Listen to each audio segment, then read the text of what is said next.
श्री स्वामी समर्थ. मी प्राजक्ता तुमच्या सर्वांच्या हृदयस्थानी जे गुरुतत्व आहे त्या गुरुतत्वाला मनापासून कोटी कोटी नमन करते. आज हा जो अनुभूतीचा व्हिडिओ बनत आहे तो महाराजांच्या आदेशानुसारच बनत आहे. कारण हा अनुभव येऊन मला साधारणतः 1 वर्ष झालं आहे आणि शिवाय आता ही दत्त जयंती पुन्हा येणार आहे आणि त्या दत्त जयंतीच्या दिवशीच हा आलेला अनुभव तुम्हाला शेअर करण्याची अनुमती मला आत्ता मिळाली आणि म्हणूनच मी हा तुमच्यासोबत शेअर करत आहे. व्हिडिओ ऐकल्यानंतर तुम्हालासुद्धा काही विशिष्ट प्रचिती येईल यामध्ये शंका नाही. कारण जेव्हा महाराजांच्या आदेशानुसार काही घडतं त्या ठराविक वेळाच असतात आणि त्या अतिशय सुंदर अमृत काळ असतो तो. त्या वेळेमध्ये जेव्हा गोष्टी घडतात तेव्हा त्या गोष्टी तुम्हाला प्रचिती देतातच. तर महाराजांना स्मरण करून गुरु दत्तात्रेयांना नमन करून मी हा अनुभव तुमच्यासमोर प्रस्तुत करू इच्छिते. तो दिवस होता दत्त जयंतीचा 2022 सालातला. आम्ही वसईचं जे भुईगाव येथील श्री स्वामी स्थान आहे, स्वामींचा मठ आहे, तिथे जाण्यासाठी निघालो होतो.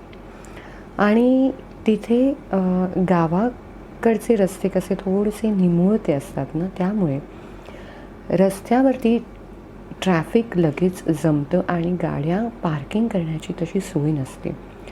आणि दत्त जयंतीसारखा उत्सव म्हणजे स्वामींचे गुरु दत्तात्रेयांचे भक्त हे अलोट मंदिराकडे मठाकडे पोहोचणारच, त्यामुळे त्या दिवशी जास्तच गर्दी होती.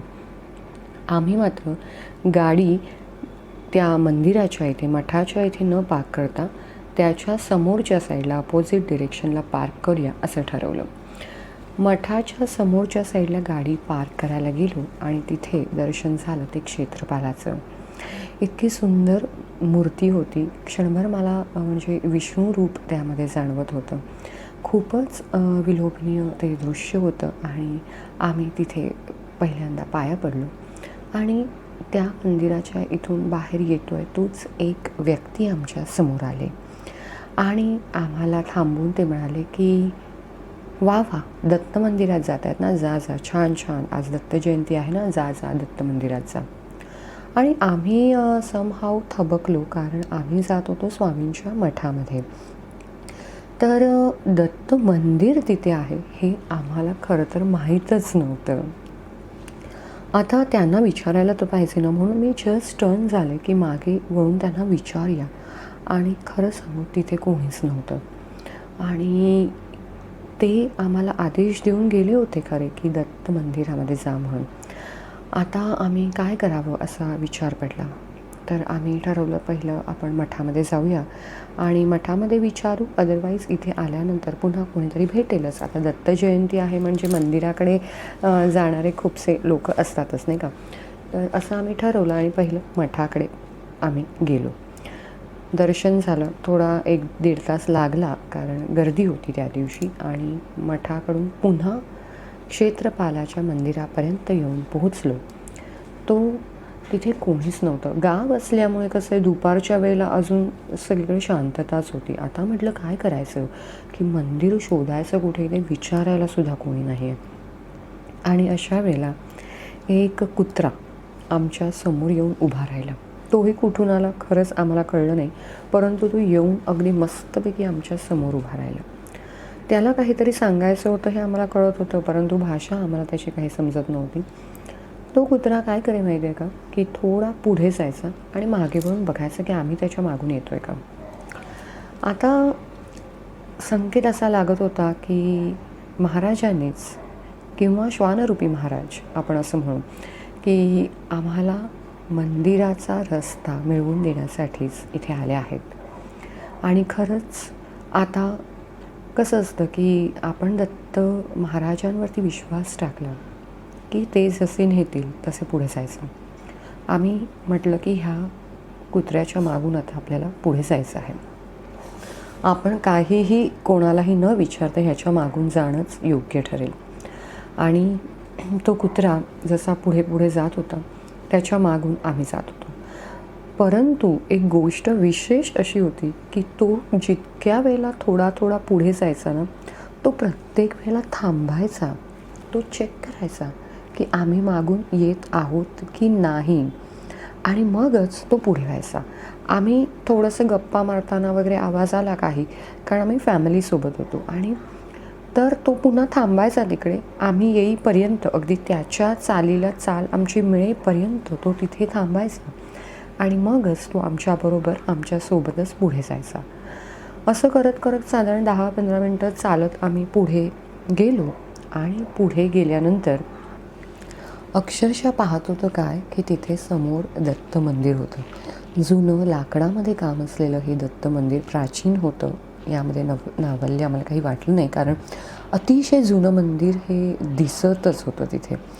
आणि तो कुत्रा उंबरठ्याच्या आत 2 पावलं आणि मागची 2 पावलं उंबरठ्याच्या बाहेर असा उभा राहिला.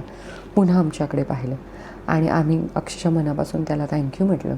आणि खरंच अशा वेळेला हात जोडणं हेच खरं तर आपण मनापासून घडतं, आणि तसंच झालं की श्वानरूपी महाराजांनी आम्हाला इथपर्यंत आणून सोडलं असंच मी म्हणेन.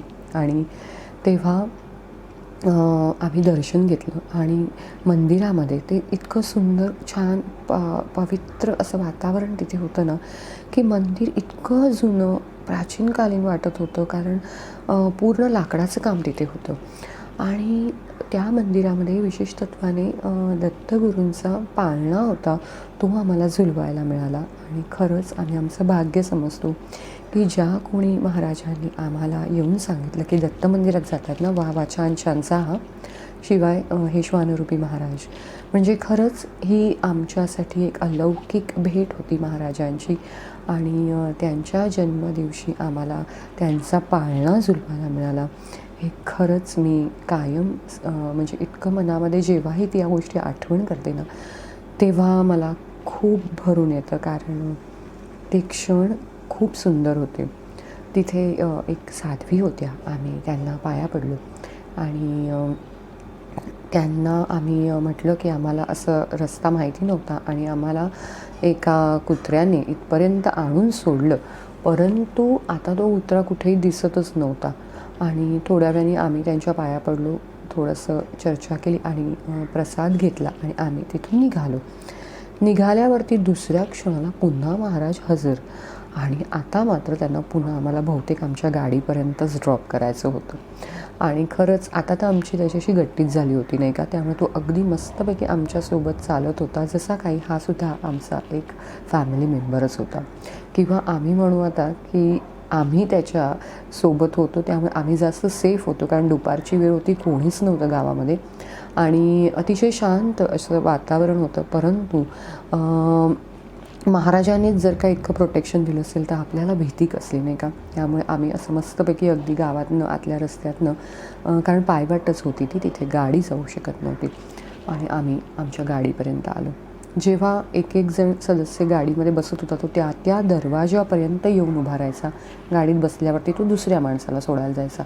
इतकं सुंदर ते म्हणजे पिल्लू होतं ना, खरंच म्हणजे मी म्हणेन की आता त्याला असं वाटत होतं की आमच्याबरोबरच येतोस की काय, असं त्याला वाटायला लागलं होतं. आणि नंतर तो जे क्षेत्रपाल जे मंदिर होतं तिथे त्या गाभाऱ्याच्या बाजूला जाऊन उभा राहिला, आणि अगदी आमची गाडी दिसेनाशी होईपर्यंत त्याचं लक्ष मात्र गाडीवरतीच होतं. खरंच मन भरून आलं होतं की इतकी सुंदर आम्हाला दत्त महाराजांनी अनुभूती दिली होती, आणि आम्हाला विशेष तत्वाने दर्शनाचा लाभ झाला होता. ही झाली एक पहिली अनुभूती. आणि दुसरी अनुभूती म्हणजे दिवाळीच्या पहिल्या दिवशीच आम्हाला 5 मंदिरं करण्याचा योग आला. पहाट होती दिवाळीची, आणि आम्ही पहाटे अगदी दर्शनाला निघालो. मठात गेलो, शनी मंदिरात गेलो. वाघोलीचं शनी मंदिरसुद्धा अतिशय उत्तम अशी कलाकृती आहे, आणि खूप सुंदर व्हायब्रेशन्स तिकडे आहेत, त्यामुळे तिथे आम्ही जाऊन आलो. नंतर मठात गेलो, आणि नंतर आज अचानक त्या क्षणाला असं आलं की आपल्याला इथे वसईला दत्त डोंगरी म्हणून ठिकाण आहे. दत्त महाराजांचं आणि स्थान आहे ते, आणि जिथे दत्त महाराज वावरतात, सूक्ष्म स्वरूपामध्ये त्यांचा वास आहे, हे ऐकून होतो. आणि अचानक मनात आलं की आज आपण तिथे जाऊया. आणि खरंच गाडी तिथे वरपर्यंत जात नाही, अलाउड नाही आहे. आणि लांब गाडी आम्ही पार्क केली आणि मला आदेश आला की तुला अनवाणीवरती यायचं आहे. कारण दत्त डोंगरी म्हटल्यावरती तुम्हाला थोडीशी कल्पना आली असेल की थोडासा डोंगर आहे आणि तिथे दत्त महाराज विराजमान आहेत. सुंदर अशी मूर्ती आहे दत्तांची, औदुंबर आहे. आणि आपण सनसेटच्या वेळेला म्हणा किंवा सनराईजच्या वेळेला ते जे दृश्य असतं ना, ते विलोभनीय आहे. खूप सुंदर अशी पहाट तुम्ही पाहू शकता आणि खूप सुंदर असा सनसेटसुद्धा तुम्हाला तिथून दिसू शकतो. आणि वेळा तिथल्या अतिशय मर्यादित आहेत, कारण डोंगरावरती आहे आणि स्थान असं एकट्यात असल्यामुळे तिथे श्वापदं येऊ शकतात. त्यामुळे कदाचित त्यांनी वेळेची मर्यादा मंदिराला लावली आहे. आम्ही आता म्हटलं की आदेश मला असा आल्यावरती मी सरळ पायातल्या चपला काढल्या आणि खाली उतरले. तर माझे मिस्टर म्हणाले की आपण मेन रोडवरनं भरपूर चालायचं आहे, तर काही काचा वगैरे पडलेल्या असतात, लागू शकतात, तू चप्पल घाल. तर मी म्हटलं नाही, आता महाराजांनी सांगितलं आहे म्हटल्यावरती ते पाहून घेतील, बिनधास्त सोडायचं आणि पुढे जायचं. चप्पल काढल्या. भरपूर वेळ आम्ही तसेच चालत होतो आणि जी कमान असते मंदिराची त्या तिथे आतमध्ये शिरलो. तर छान छान अशी झाडं होती आणि असा डोंगराचा असा परिसर. आमच्या पुढे सुद्धा 7-8 जणांचा ग्रुप होता. कोणी उतरत होतं, कोणी चढत होतं. अशी माणसांची वर्दळ होती, कारण ठराविक वेळेमध्येच मंदिर ओपन असल्यामुळे त्या वेळेमध्येच येणारे भक्तगण नक्कीच असणार आहेत. आणि झालं असं की पुन्हा एकदा अचानक झाडाझुडपातून एक कुत्रा आमच्या समोर आला आणि बिनधास्त आमच्या बाजूला खेटून उभा राहिला आणि आमच्यासोबत आम्हाला वाट दाखवतो एवढं निश्चित तो सांगून आमच्यासोबत चालायला लागला. या वेळेला मात्र आम्ही इतके निर्धास्त होतो, कारण डोंगरावरती चढायचं माहीत नाही, आम्ही पहिल्यांदा जात होतो, कसं जायचं आहे काहीही माहीत नव्हतं. आम्ही निश्चिंत झालो होतो. पूर्णपणे विश्वास आमचा होता की आम्हाला छानपैकी हे श्वानरूपी महाराज दत्त कृपा घडवणार आहेत. वर गेलो आणि छान असं दत्त महाराजांचं दर्शन झालं. इतका सुंदर समय होता आणि मंदिरामध्ये सुगंधित वातावरण होतं. आम्ही जाताच तिथे आरती सुरू झाली. आम्हाला आरतीचा सुद्धा लाभ मिळाला. आम्ही पादुकांसाठी गुलाबाचं अत्तर यावेळेला नेलं होतं. आम्ही पादुकांवरती छानपैकी गुलाबाच्या अत्तराचा अभिषेक केला. अगरबत्त्या आम्ही औदुंबरासमोर लावल्या आणि शांतपणे या मंत्रमुग्ध वातावरणामध्ये एकरूप झालो. खूप सुंदर समाधान देणारा तो काळ होता आणि खरंच तिथे दत्त महाराज जे सूक्ष्म स्वरूपात वावरतात त्याची अनुभूती आपल्याला नक्कीच मिळते. त्यामुळे कधी दत्त डोंगरीला तुम्ही नक्कीच भेट द्याल आणि महाराज ती घडवून आणतील, कारण आपण काहीच करत नाही. कारण इतके वर्ष आम्हालासुद्धा माहीत नव्हतं की दत्त डोंगरी इथे दत्त महाराजांची सुंदर अशी मूर्ती आहे आणि अतिशय विलोभनीय असं ते मंदिर आहे. त्यामुळे जेव्हा आदेश येतो, ज्या प्रकाराने संकेत मिळतात, आपण त्या प्रकाराने वाटचाल करू लागतो. आणि अशा प्रकारे आमची दिवाळीची पहाट, अगदी पहाटेपासून आम्ही जे मंदिराचे वेगवेगळे अनुभव घेत फिरत होतो ते अगदी संध्याकाळपर्यंत आम्ही मंदिरामध्येच होतो आणि अतिशय सुंदर अशी दिवाळी आम्ही भगवंतासमोर साजरी केली.